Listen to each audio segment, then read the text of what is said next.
419 vectores sobre Kiev y el colapso del chasis de intercepción.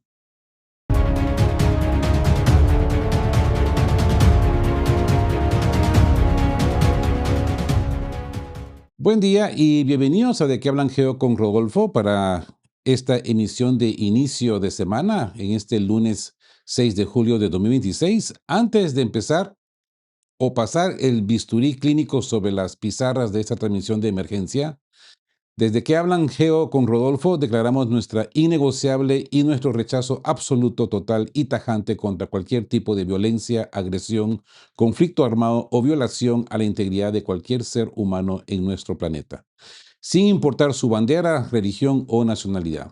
No promovemos la confrontación, exponemos la cruda y terca realidad material de los hechos recopilados únicamente para la supervivencia informativa de nuestra comunidad.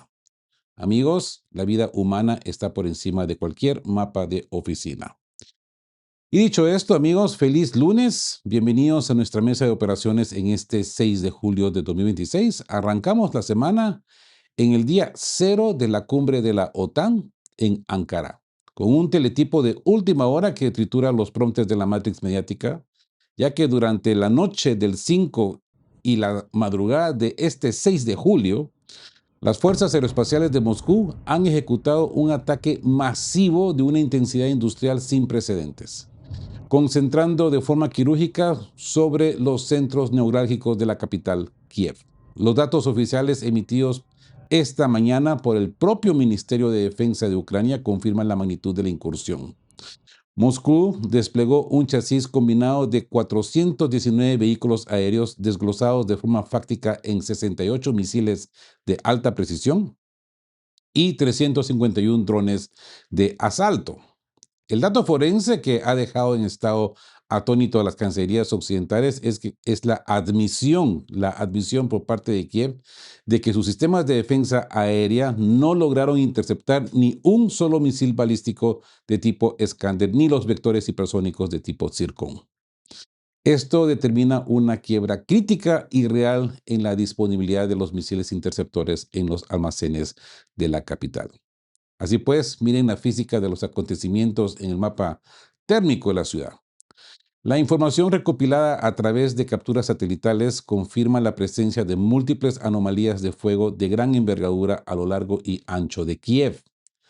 Los sensores térmicos registran al menos 5 grandes focos de incendios activos, 2 localizados en el sector sureste y 3 concentrados en los ejes norte y noreste de la capital.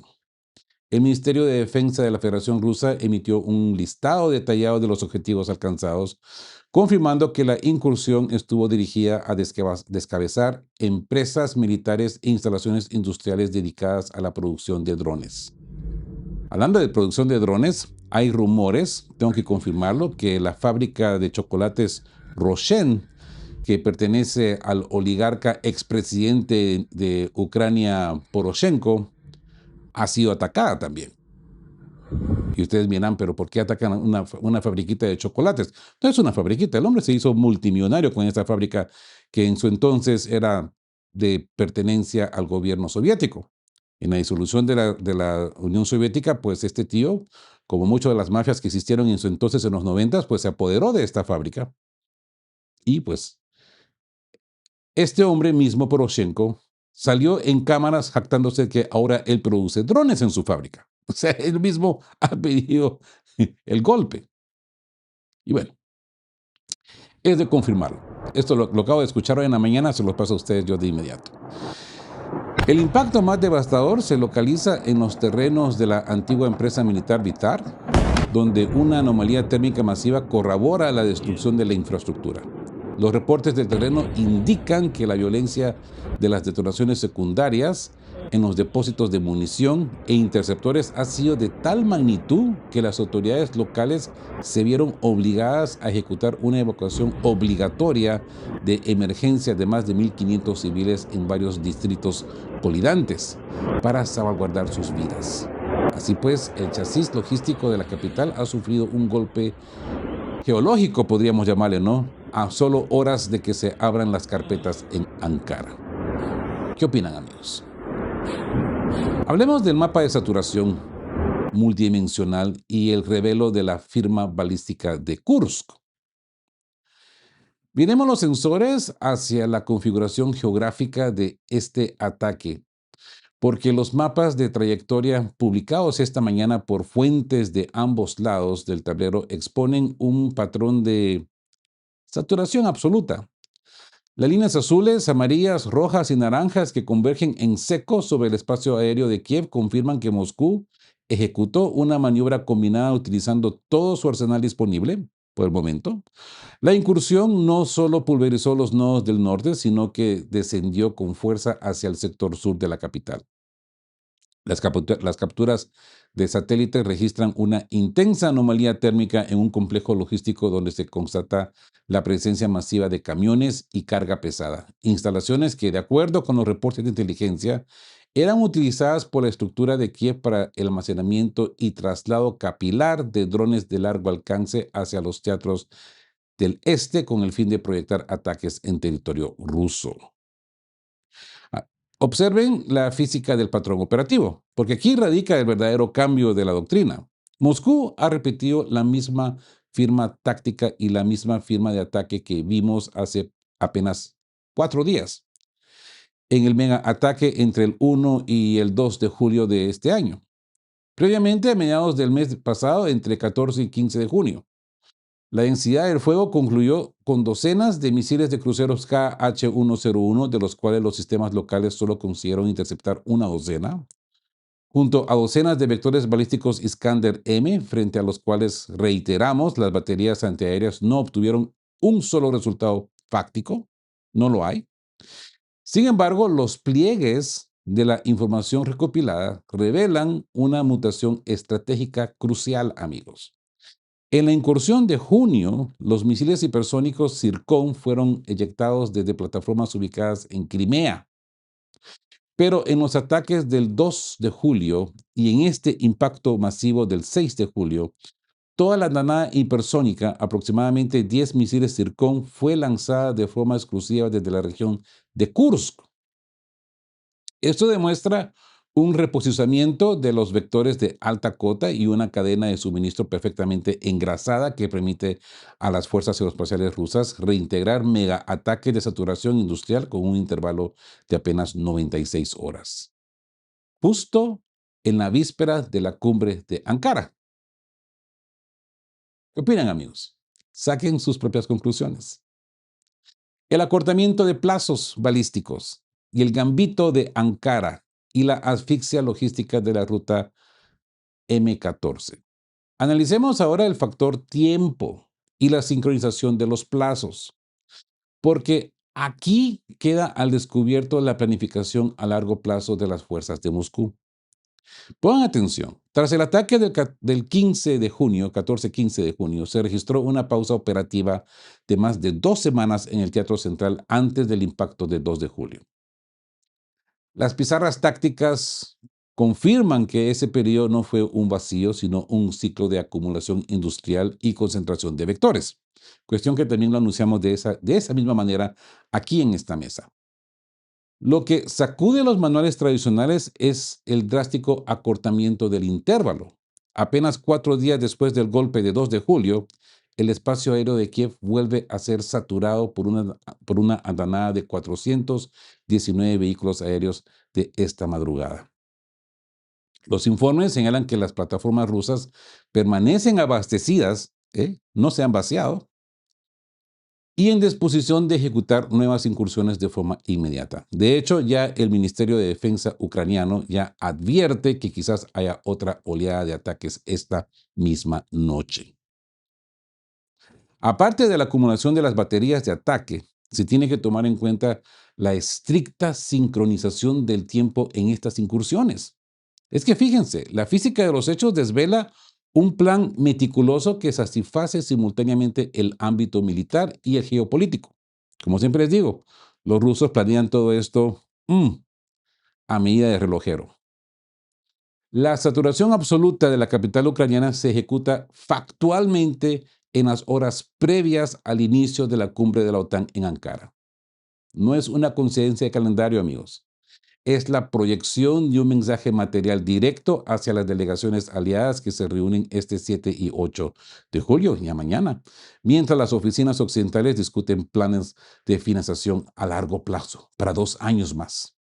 Moscú demuestra en el arenero que retiene la capacidad de quebrar el chasis defensivo de la capital cuando lo decida, fijando las condiciones de la realidad material antes de que se abra una sola carpeta técnicamente diplomática, que yo no le llamaría diplomacia, le llamo business, negocios turbios, y eso no es diplomacia. Esta presión balística continua es el telón de fondo real sobre el que se despliega el gambito político trilateral de la cumbre de la OTAN en Ankara, que inicia este martes 7 de julio en Turquía. Zelensky mantendrá un encuentro crucial cara a cara con Donald Trump antes de que el mandatario norteamericano establezca un nuevo contacto telefónico con Vladimir Putin. El curso de las acciones militares sobre los centros de mando de Kiev dependerá estrictamente de la realidad material de estas negociaciones. De acuerdo con la información recopilada, la estrategia política de Zelensky en Ankara buscará convencer a Washington de avalar la convocatoria a elecciones generales en Ucrania para este otoño de 2026, con el fin de hacerlas coincidir con las elecciones parlamentarias de la Federación Rusa. El objetivo es consolidar un chasis de legitimidad institucional interna y externa que le otorgue la facultad jurídica de firmar cualquier posible acuerdo o trato de paz en el futuro en caso de consolidarse un arreglo político. Mientras, las delegaciones preparan sus carpetas de oficina en Turquía, en el barrio del Frente Sur se ejecuta una asfixia logística sistemática que no se detiene. Pongan atención. Durante las últimas 24 horas, las fuerzas rusas han concentrado sus ataques fuera del área central, destruyendo nodos de almacenamiento de combustible e infraestructura de energía a lo largo de la neurálgica ruta M14. De esto hablamos en videos anteriores, ¿no? En los ataques posteriores al 2 de julio. ¿Se acuerdan? Una oleada de 41, después una oleada de 56,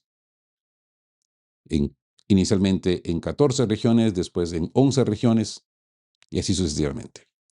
En el corredor, pues que conecta ciudades estratégicas de Nikolaev y Odessa, por ejemplo, los reportes y videos del terreno en la zona de Mina confirman incendios en las instalaciones de abastecimiento, interrumpiendo el flujo de camiones cisterna y suministros pesados hacia los teatros orientales. Kiev asiste al estrangulamiento capilar de su logística vial justo cuando sus cartas diplomáticas entran al filtro de Ankara.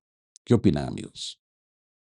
La situación no está muy buena para sentarse en esas sillas de Ankara si uno está del lado ucraniano, ¿no? Hablemos del giro doctrinario de Moscú, el estrangulamiento logístico central y el colapso camionero. Pasemos ahora al bisturí clínico sobre un cambio doctrinario, yo diría muy importante en la física de esta campaña. Amigos, cuyas consecuencias materiales redefinen el chasis operativo en el corazón de Ucrania. Las informaciones recopiladas y los reportes satelitales de las últimas horas confirman que las fuerzas de Moscú han desplazado de forma fáctica su foco de atención, alejándose de la línea inmediata de contacto para ejecutar un estrangulamiento sistemático en las redes logísticas, estaciones de suministro, centros de servicio y estacionamientos de transporte pesado en la retaguardia profunda del territorio ucraniano. Miren la geografía de los impactos en el mapa de carreteras.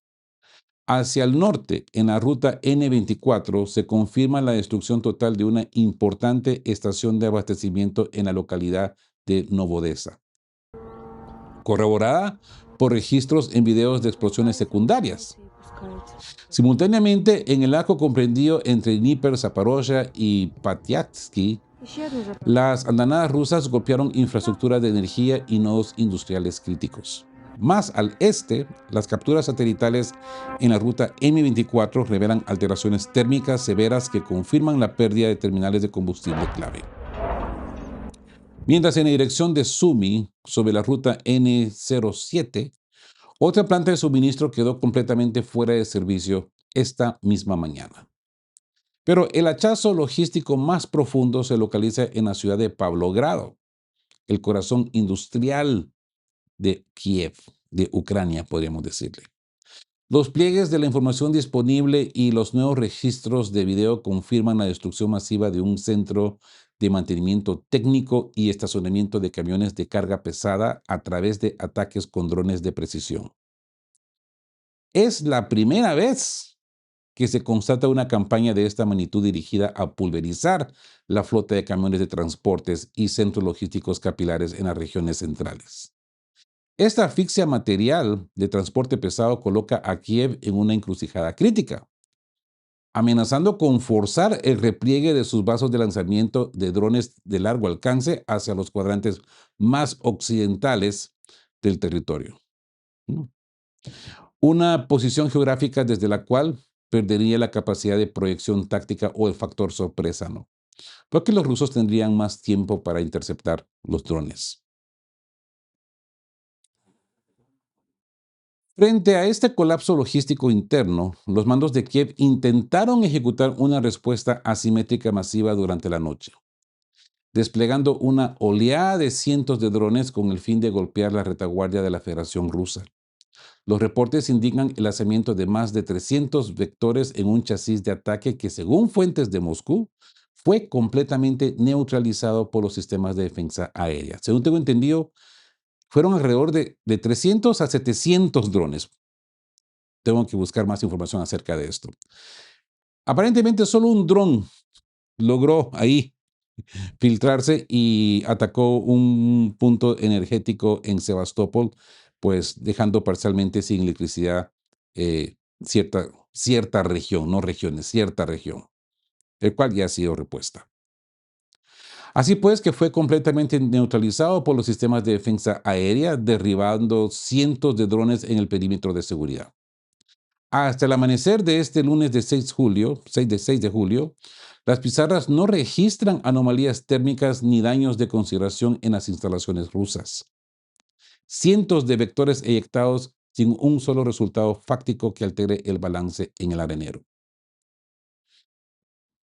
Antes de que pedirle que ustedes saquen sus conclusiones, hay un artículo en The Times donde expone que el ataque a la infraestructura energética en Moscú y San Petersburgo fue coordinado por los Estados Unidos. ¿Ok? O sea que esto demuestra que ni los drones ucranianos, con el apoyo y la incursión de los drones estadounidenses, pues ya no tienen la misma efectividad que miramos hace 3 semanas, ¿verdad? Hace 3, 4 semanas. Y que hubo un gran despliegue informático, pero así masivo.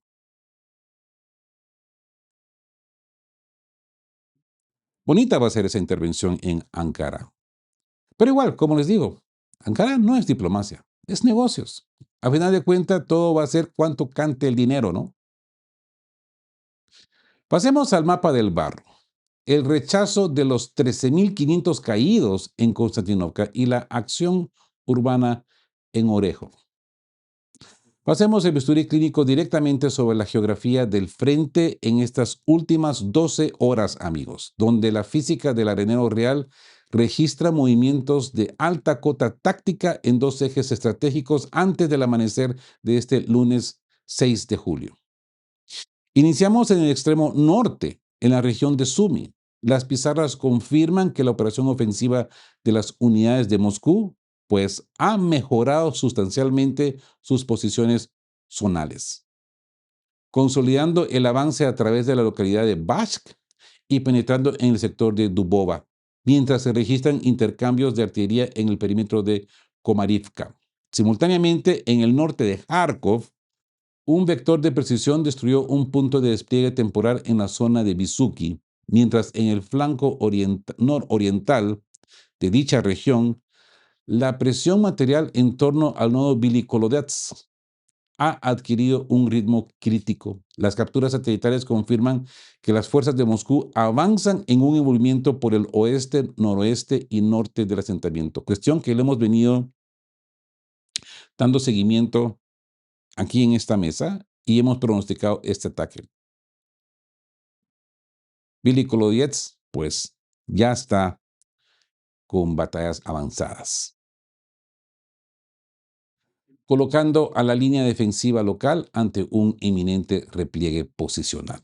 Más al sur, en el eje de Kupiansk, las unidades rusas avanzan paso a paso, aproximándose al margen del río, consolidando ganancias marginales cada 48 horas. Alrededor de 246 kilómetros cuadrados las fuerzas rusas han capturado en 5 días. Esta magnitud no se miraba desde el año 2022. O sea que hay un cambio en la doctrina de desplazamiento ruso. Pero el expediente más descarnado y de mayor peso político-militar se localiza en el sector de Konstantinovka. Los pliegues de información recopilada desvelan que el Ministerio de Defensa de Federación Rusa presentó una propuesta formal de cese al fuego técnico con el único fin de permitir la evacuación y el rescate de 13.500 cuerpos de combatientes de las fuerzas de Kiev, caídos durante los combates urbanos en la ciudad. 13.500. Esta mañana se ha confirmado que las autoridades de Kiev rechazaron de forma fáctica la propuesta de evacuación. En paralelo, y a solo horas del inicio de la cumbre de la OTAN en Ankara, canales de difusión vinculados a Kiev publicaron registros de video mostrando a personal militar portando banderitas en los cuadrantes centro y norte de Konstantinovka. No es la primera vez que lo vemos, ¿no? El análisis de contrainteligencia determina la física de esta maniobra. La presencia de bolsas aisladas de resistencia, pues, están siendo utilizadas como un gambito mediático y de propaganda de oficina para sostener en los frontes de Ankara el relato de la ciudad que permanece bajo control. Ahora se dan cuenta por qué lo de la palabra gambito, porque básicamente están sacrificando a estos peones, a estos soldados que se han quedado rezagados, que no los van a rescatar, no los van a evacuar, los han dejado ahí a su suerte, pero les exige que saquen banderitas. Esto es un verdadero gambito. Sacrificar al peón para crear un movimiento grande en la media. Así es como funciona el tablero de ajedrez en la geopolítica, amigos.